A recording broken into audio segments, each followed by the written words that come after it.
thiopental plus? Anybody know? It's the anesthetic. Thiopental, that's what I was going to ask you. Okay, that is the classic ICP cocktail. Now somebody tell me why, right? It's much more important if you understand why you're doing something, then that gives you the latitude to make other choices, right? Okay, if all you know is that this is what I do, then, and you don't understand why, then that's all you can do, yeah? Thiopental creates the sedation without having the effect of dropping the blood pressure. Good guess, but wrong. Okay, the first part's right, all right? The thiopental is probably the most hypotension causing drug, all right, that you can give, okay? But it's short acting, and that's why it was chosen to be in this mix, okay? Very rapid onset, very rapid offset, duration, we're talking about 3 minutes, okay? And that's why it was chosen, all right? But in general, it will also drop your blood pressure like a rock, all right? So fine choice if your blood pressure is fine and you're not exsanguinating, okay? If you have worry of an ICP problem, but a bad choice if you're already hypotensive. Okay? And that's why most people don't carry this drug, because it's a wonderful drug, but it has a very narrow, perfect, circumstance.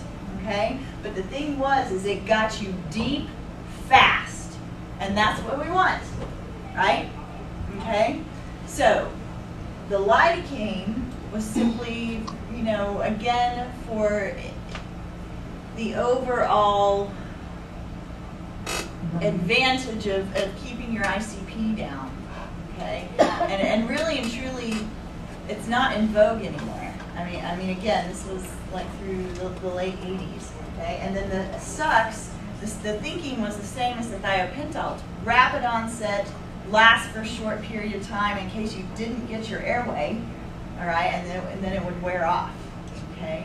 So in general, do we want a drug that takes a long time to go into effect or quickly?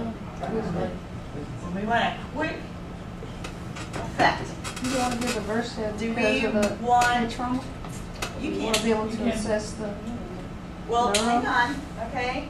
All right, do we want it to necessarily last a long time?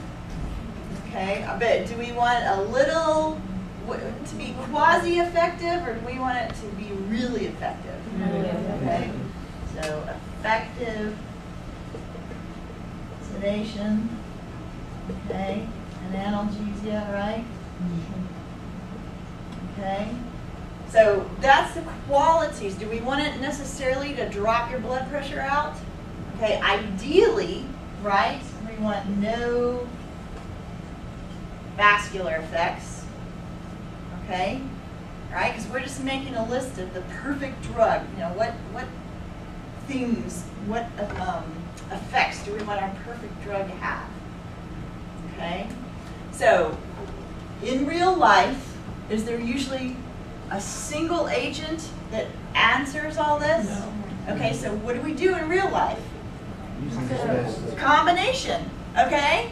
All right, because you can, the odds of achieving your goal by combining drugs are much greater than finding what you really want with a single drug, okay?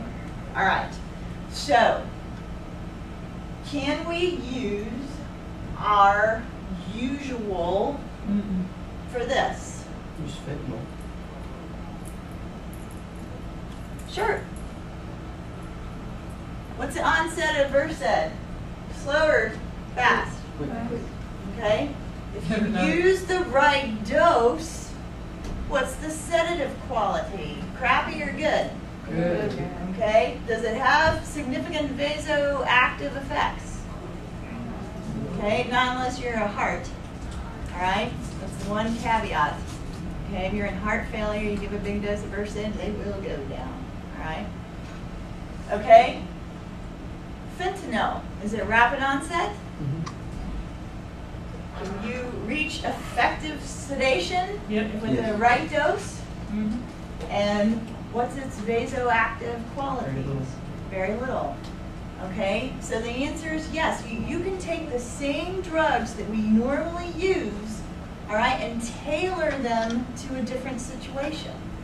Okay, all right. So if you use them in combination, all right, and when I use fentanyl and I really want somebody sedated, I'll use 3 mics per kilogram. All right, this is a standard dose for intubating. Okay, and 1 mic, can I say piston and wind? Piston and wind. All right, and Versed, you just use the regular dose. Okay, but if you use them together, you're going to have a wonderfully sedated patient. All right, if you are truly really worried, all right, about somebody's, ICP and that your stimulation is going to knock them over, then you have a choice. You can up the doses, all right? You can add a third agent, okay? All right, but learn the parameters of your regimen, okay? And again, the reason we don't do the classic anymore is because unless you are really well versed in your drugs, you can get as many problems from them as you can if you use drugs that you're very accustomed to and are comfortable with. Okay. All right, so what are the 3 assumptions we always have to make? Increase FCC, full stomach. Okay, all right, because, you guys know this.